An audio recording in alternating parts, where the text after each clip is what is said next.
हाय दोस्त, कैसे हैं आप लोग। तो मैं आपका दोस्त आ गया हूँ आज आलू टेक्निकल। आज लेके आया हूँ फिर से क्लास एफएम की। किस चीज़ की क्लास? एफएम की, जो अपनी चल रही थी। इसमें क्या चल रहा था? Fluid property. हम लोग क्या पढ़ रहे थे? फ्लूइड की प्रॉपर्टियाँ। तो इसमें कल 2 प्रॉपर्टी 3 हो गई हैं। आज देख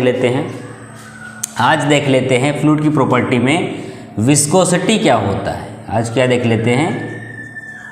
विस्कोसिटी क्या है।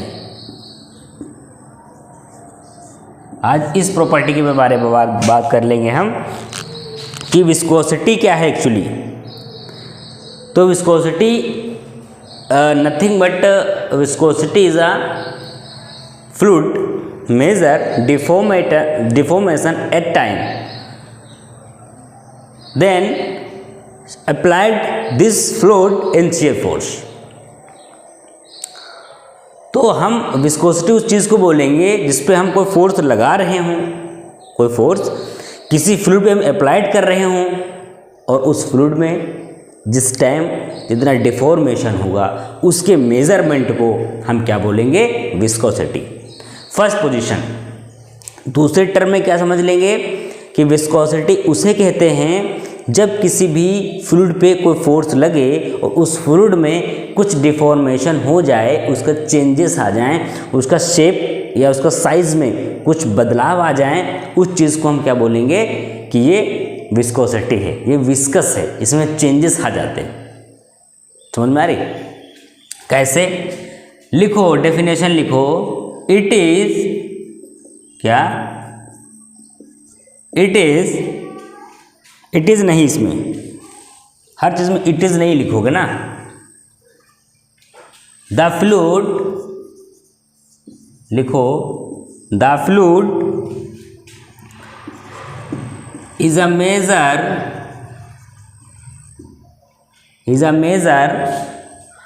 deformation at a time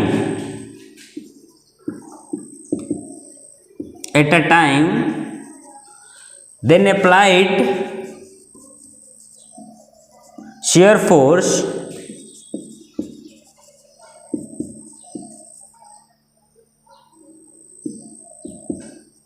this time।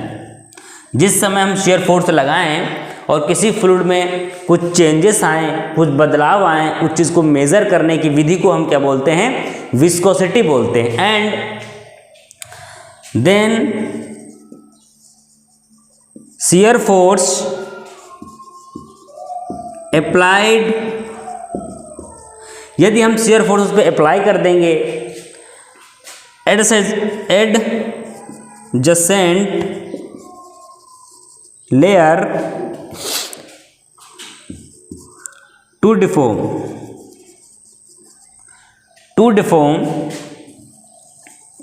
Called viscosity.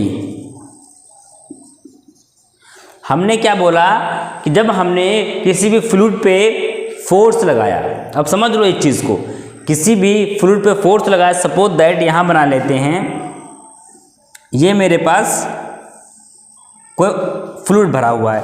जब हमने इसको फोर्स लगाया तो ये थोड़ा सा डिफॉर्म होगा, मतलब थोड़ा सा ये ऊपर वाला भाग आगे बढ़ेगा और इसके जो नीचे की लेयर है वो थोड़ी सी नीचे रह जाएगी, और जो सबसे उसके भी नीचे की लेयर है वो थोड़ी सी और पीछे रह जाएगी। सबसे नीचे की लेयर थोड़ी सी और पीछे रह जाएगी।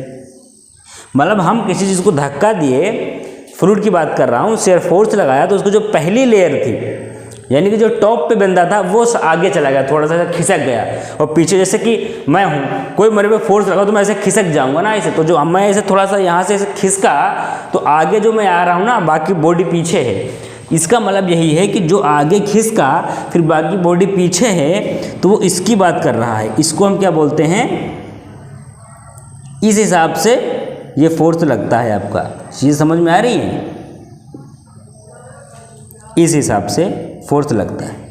ये इसका काट है XY। जब हम यहाँ से किसी चीज़ को फोर्स लगाएंगे तो ये आगे बढ़ेगा, बट ये पीछे आ जाएगी चीज़ें। तो ये क्या होगी? ये इसकी लेयर्स हैं, ये एडजेसेंट लेयर है। ये इसकी तत्काल की तुरंत की लेयर हैं, जो जब हम किसी चीज़ को धक्का देंगे तो वो चीज़ें पीछे रह जाएंगी बट आगे वाली आगे निकल जाएंगी। This is viscosity. टर्म समझ में आ रहा है? ठीक है, इसको म्यू से शो करते हैं। किस चीज़ से? म्यू से। म्यू का मतलब क्या हुआ? विस्कोसिटी। चलिए थोड़ा सा इसके और आगे देख लेते हैं। विस्कोसिटी का मतलब यही है कि कितना फ्लूइड आपका विस्कस है। विस्कस का मतलब ये हुआ, जैसे सपोज दैट आप मान लो शरबत है, शरबत में बहुत चीनी डाल दो आप और फिर बहुत चीनी डाल के उसको ज़मीन पे फेंक दो। जब फर्श पे फैला दोगे तो देखोगे वो सिलो सिलो आगे बढ़ेगा। कोई आपके पास शरबत है, आप शरबत बनाओ, मतलब पानी में चीनी डाल के और फिर उसको खूब चीनी डाल दो, मतलब 1 लीटर पानी में 5 लीटर चीनी डाल दो, फिर उसको डालो, मतलब वो चाशनी बन जाएगी, वो चटनी बन जाएगी। जब चाशनी को ज़मीन पे फैलाओगे तो धीरे धीरे जाएगी, मतलब उस पर एक फोर्स कार्य कर रहा है, शियर फोर्स, तो वो स्लो जा रही है। ये इसकी क्या है? विस्कोसिटी। अगर आप पानी को ऐसे फेंक दो तो बहुत तेज जाएगा, वो उसकी क्या है? विस्कोसिटी। अब इसके बाद एक साहब थे हमारे न्यूटन साहब, उन्होंने क्या नियम दिया? Newton's law of viscosity. इन्होंने क्या कह दिया? इन्होंने एक नियम दे दिया हम लोगों को कि न्यूटन्स लॉ ऑफ विस्कोसिटी। अभी अपने डिफाइन से कर रहे हैं, मतलब ये जो हमने विस्कोसिटी पढ़ी थी, ये किसी चीज़ की भी विस्कोसिटी थी कि भाई जो फ्लूइड फ्लो करेगा जाने दो। इन्होंने क्या कहा कि नहीं, इन्होंने एक्सपेरिमेंट किया। भाई एक फ्लूइड को फेंका, इन्होंने एक चटनी को फेंका, इसने किसको फेंका? चटनी को। तो चटनी का रूल था कि कुछ दूर गई और फिर यहाँ से रुक गई। अब इन्होंने तेल को फेंका, मतलब जो तेल को फेंका तो वो इससे भी दूर गया। इन्होंने पानी को फेंका, वो इससे भी दूर गया, यानी कि चीज़ें दूर होती चली गई, मतलब विस्कोसिटी ये देखते गए।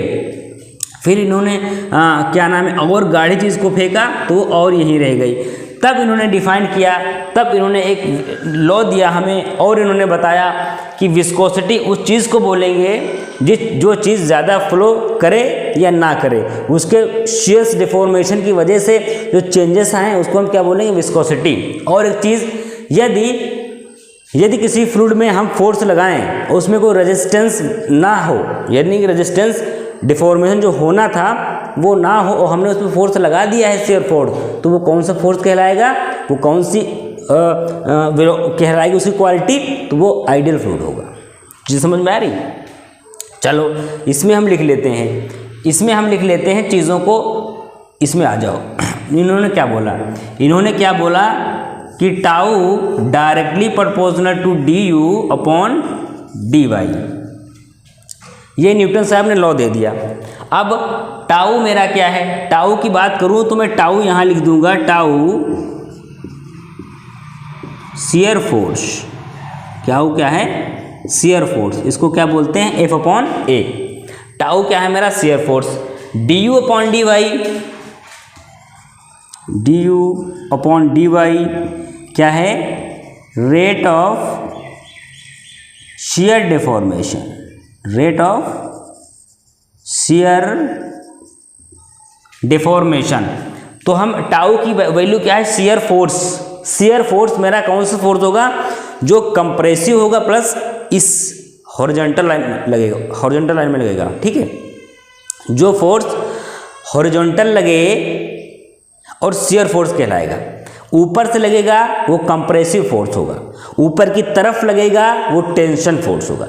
ये फोर्स की डायरेक्शंस हैं, इन दिशाओं में फोर्स लगते हैं, इसलिए उनको ऐसा फोर्स बोलते हैं। ठीक है, ये हुआ tau is directly proportional D U upon D Y. अब इस डायरेक्टली प्रोपोर्शनल को अगर आप बहुत ध्यान से देखोगे तो इसमें आप ये पाओगे कि ये जो टाउ है मतलब शियर फोर्स, और जो D U upon D Y है मतलब rate of shear of deformation. अगर कुछ भी चेंजेस आपके शियर फोर्स में हुए, मतलब अगर शियर फोर्स आपका घटा तो ये भी आपका घटेगा, अगर शियर फोर्स आपका बढ़ा तो ये भी बढ़ेगा। अगर शियर फोर्स ने डांस करी तो D U upon D Y भी डांस करेगा। मतलब अगर ये कुछ भी किएगा तो ये सेम करेगा। इस चिन्ह का मतलब ये है कि जो ये करेगा वो भाई साहब करेंगे।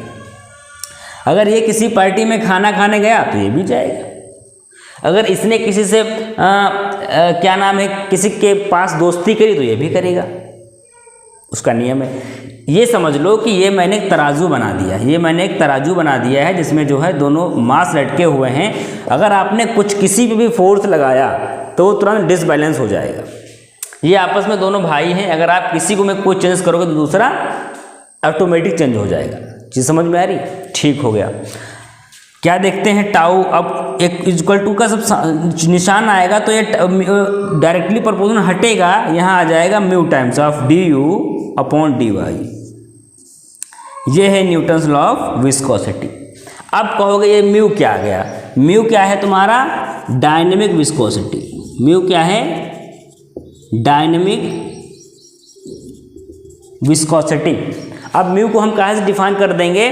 Dynamic viscosity. डायनेमिक विस्कोसिटी मैंने पिछली क्लास में पढ़ा था। डायनेमिक विस्कोसिटी क्या थी कि किसी फ्लूइड में जो फोर्स की वजह से जो किसी भी फ्लूइड में मोशन जो हम देख रहे थे, मतलब उसके चलने की गति देख रहे थे विद फोर्स, मतलब मोशन प्लस फोर्स, जो फ्लूइड चल रहा है उसमें मोशन होगा और प्लस कोई फोर्स लगा रहा होगा तभी तो मोशन होगा। मतलब मोशन प्लस धक्का, मोशन प्लस फोर्स, हम दोनों देखेंगे तो उसको हम क्या बोलेंगे? Dynamic viscosity.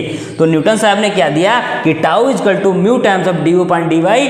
ये न्यूटन लॉ ऑफ विस्कोसिटी का नियम है। और D U upon D Y क्या है? वेलोसिटी ग्रेडियंट या रेट ऑफ डिफॉर्मेशन या intermolecular force of attraction.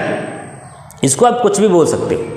D U upon D Y को आप बोल सकते हो rate of shear of deformation, velocity gradient, intermolecular force of attraction. इसके ना कई नाम हैं, जैसे श्री कृष्ण जी के कई नाम हैं, कान्हा, ग्वालपाल और मुरलीधर। इसी प्रकार इसके बहुत से नाम हैं, बहुत से नाम हैं। अब इसकी यूनिट का लिखो एसआई यूनिट, न्यूटन सेकंड पर मीटर स्क्वायर। इसकी एसआई यूनिट क्या है? न्यूटन सेकेंड पर मीटर स्क्वायर या पास्कल सेकेंड। चीज़ें क्लियर हो रही? अच्छा, न्यूटन साहब ने एक्सपेरिमेंट किया था जिसमें पानी को, चशनी को, आटे को, हर चीज़ को इन्होंने फिला के देख लिया था। जो ज़्यादा दूर तक जा रहा था वो ज़्यादा विस्कस था, जो रुक जा रहा था उसमें विस्कोसिटी कम थी। भाई सीधी सी बात है कि विस्कोसिटी ज़्यादा थी उसमें, तो ये चीज़ें हम समझ लेंगे। हम यहाँ से समझ लेंगे न्यूटन साहब ने कितने से रोल दिए थे। यही रूल थे न्यूटन साहब के कि भाई विस्कोसिटी भाई न्यूटन। और आज इतना ही रखते हैं, कल की क्लास में इसके आगे का देख लेते हैं। ये चीज़ समझ में आई आपके? ठीक है, और इतनी हो गई है आज विस्कोसिटी और न्यूटन लॉ ऑफ विस्कोसिटी। दो प्रॉपर्टी आज हो गई हैं, कल भी दो डिस्कस कर लेंगे। दो पढ़ते चले जाएंगे, प्रॉपर्टी होती चली जाएंगी। Okay, bye bye.